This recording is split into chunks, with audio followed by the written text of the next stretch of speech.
ராதே கிருஷ்ணா. எல்லோருக்கும் நமஸ்காரம். இந்த வீடியோவில் கீதா மாஹாத்மிய ஸ்தோத்திரத்தின் 5வது ஸ்லோகத்தை விளக்கத்துடன் பார்ப்போம். பாரதாமிருத சர்வஸ்வம் விஷ்ணோர் வக்த்ராத் வினிஸ்ருதம் கீதா கங்கோதகம் பீத்வா புனர்ஜன்ம ந வித்யதே.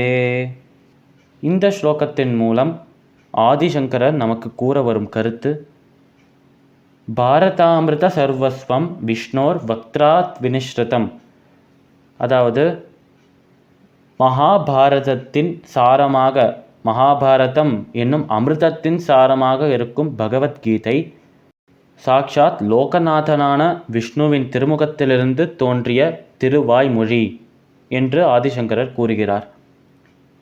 கீதா கங்கோதகம் பீத்வா புனர்ஜன்ம ந வித்யதே, அதாவது கீதை, பகவத்கீதை என்னும் புனித நீரை, புனித ஜலத்தை நாம் பருகினால் புனர்ஜென்மம், அதாவது மீண்டும் ஒரு பிறப்பு என்பது நமக்கு கிடையாது. இதற்கு என்ன அர்த்தம்? கீதை என்னும் நீரை, புனித நீரை பருகினால், கீதையை பாராயணம் செய்தால் புனர்ஜென்மம், அடுத்த பிறவி நமக்கு கிடையாது, இதற்கப்புறம் டைரக்டாக மோட்சம்தான் கிடைக்கும் என்று ஆதிசங்கரர் கூறுகிறார்.